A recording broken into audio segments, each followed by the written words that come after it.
السلام علیکم، کیسے ہیں آپ سب؟ آج ہمارا سیکنڈ لیکچر ہے لینڈ ریونیو ایکٹ 1967 کا۔ جیسا کہ فرسٹ لیکچر میں ہم نے چیپٹرز 1 اینڈ 2 کیے تھے، آج ہم تھوڑی سی ان کی ریویژن کریں گے اینڈ دین آگے سٹارٹ کریں گے۔ چیپٹر 2 کا 5th سیکشن ہے province to be divided into divisions and districts. 2001 میں جب جنرل پرویز مشرف کا دور تھا تب کمشنر کا آفس ختم کر دیا، ڈویژنز ختم کر دیے گئے تھے۔ پھر 2011 میں یہ نظام دوبارہ بحال ہوا، کمشنر کا آفس دوبارہ بحال ہوا اور وہ ڈویژن میں اپنی ڈیوٹی سر انجام دینے لگے۔ پنجاب کے 9 ڈویژنز ہیں اور 36 ڈسٹرکٹس ہیں۔ اچھا، اب سیکشن 5 کے اکارڈنگ یہ گورنمنٹ کا اختیار ہے کہ وہ ایک ضلع میں اور مزید تحصیلیں بھی بنا سکتی ہے۔ Now section 6 is districts may be divided into subdivisions. Districts کو مزید سب ڈویژنز میں ڈیوائڈ کیا جا سکتا ہے۔ The government may by notification divide a district into subdivisions اور تحصیلز۔ گورنمنٹ نوٹیفیکیشن کے ذریعے ڈسٹرکٹس کو سب ڈویژنز میں یا تحصیل جن کو کہتے ہیں ان میں ڈیوائڈ کر سکتی ہے۔ A subdivision may consist of one or more تحصیلز and the government may by notification specify the territorial limits of a subdivision. ایک سب ڈویژن میں ایک یا ایک سے زیادہ تحصیلیں ہو سکتی ہیں اور گورنمنٹ نوٹیفیکیشن کے ذریعے ان کی ٹیریٹوریل لمٹس متعین کر سکتی ہے۔ The government may by notification vary the number or limits of subdivisions اور تحصیل، اور گورنمنٹ ان تحصیلز کی اور سب ڈویژنز کے لمٹس کو اور نمبرز کو چینج کر سکتی ہے۔ اب ہم سٹارٹ کرتے ہیں chapter 3 which is appointment and powers of revenue officers.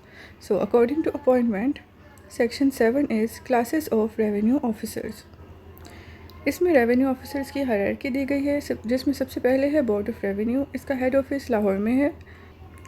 Second number پہ ہے کمشنر۔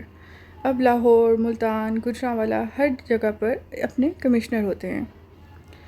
ہر ڈویژن میں الگ کمشنر ہوتے ہیں۔ اس کے بعد ہر ضلع کے ڈپٹی کمشنر ہوتے ہیں جن کو لینڈ ریونیو ایکٹ کے تحت کلیکٹر بھی کہا جاتا ہے۔ 1994 تک ان کے پاس 3 آفیسز ہوتے تھے، deputy commissioner, district magistrate and district collector, لیکن اب ان کے پاس ڈسٹرکٹ میجسٹریٹ کی پاورز نہیں رہیں۔ ان کے بعد ہے اسسٹنٹ کمشنر جو ضلع اور تحصیلوں میں دونوں میں ہوتے ہیں۔ Assistant collector of first grade and second grade, ان کی پوسٹنگ لینڈ ریونیو ایکٹ کے تحت ہوتی ہے۔ کمشنر اور کلیکٹر کی پوسٹنگ صوبائی حکومت کے اختیار میں ہوتی ہے۔ ہائرارکی کے لحاظ سے سب سے پہلے ہے board of revenue, then commissioner, collector, assistant commissioner, assistant collector of first grade and assistant collector of second grade. Now section 8 is appointment of commissioners and collectors. The government shall appoint a commissioner of a division and a collector of a district. Government division میں commissioner اور district میں collector کو appoint کرتی ہے۔ Section 9 is additional commissioner and additional collectors. اس میں government ایک additional commissioner کو بھی اپوائنٹ کر سکتی ہے جو کہ کمشنر کو جو ڈیوٹیز دی گئی ہوتی ہیں ان کو ڈسچارج کر سکتے ہیں۔ نمبر 2 از کسی بھی ڈسٹرکٹ میں گورنمنٹ ایک ایڈیشنل کلیکٹر بھی اپوائنٹ کر سکتی ہے جو کہ کلیکٹر کی ساری ڈیوٹیز کو سر انجام دے سکتے ہیں۔ Number 10 is assistant commissioners and assistant collectors.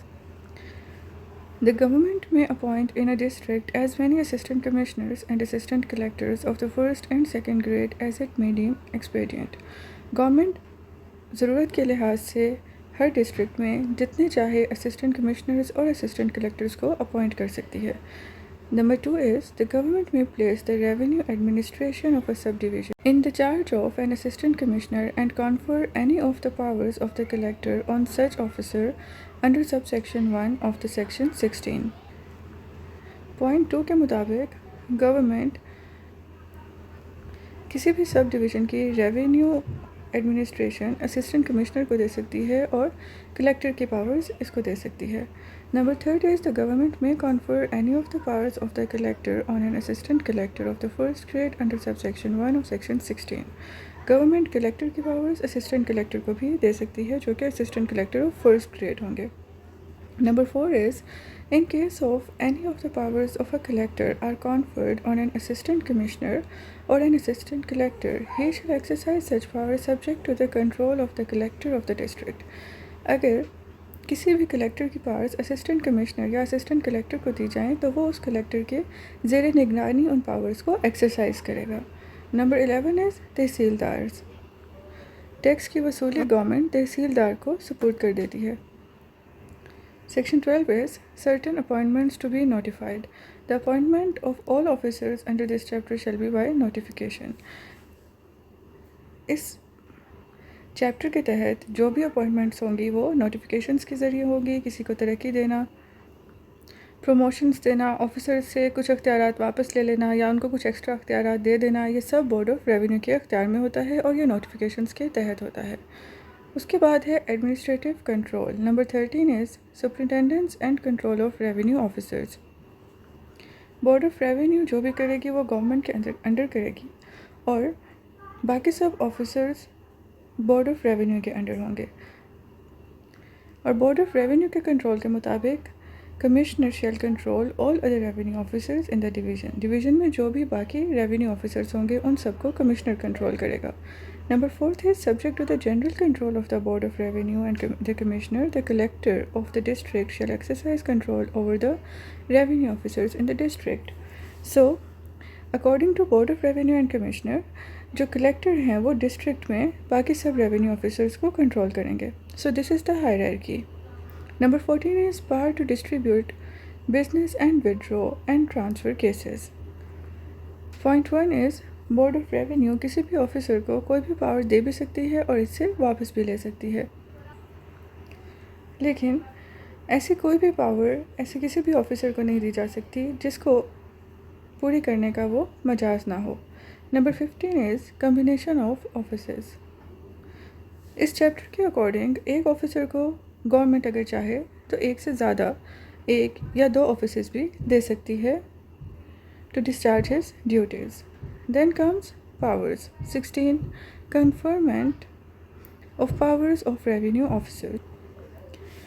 Point 1 is government کسی بھی پرسن کو ایک کمشنر اور کلیکٹر کی پاورز دے بھی سکتی ہے اور وڈرا بھی کر سکتی ہے۔ اسی طرح پوائنٹ 2 ہے کہ گورنمنٹ کسی بھی انسان کو اسسٹنٹ کلیکٹر کی پاورز دے بھی سکتی ہے اور وڈرا بھی کر سکتی ہے، لیکن بورڈ آف ریونیو یا گورنمنٹ جس بھی انسان کو یہ پاورز دے وہ انہی لیمٹس میں رہ کر ان پاورز کو ایکسرسائز کر سکتا ہے۔ Number 17 is functions of revenue officers. Board of revenue specify کرے گی ریونیو آفیسرز کی ڈیوٹیز کو اور فنکشنز کو۔ Number 18 is retention of powers by revenue officers on transfer.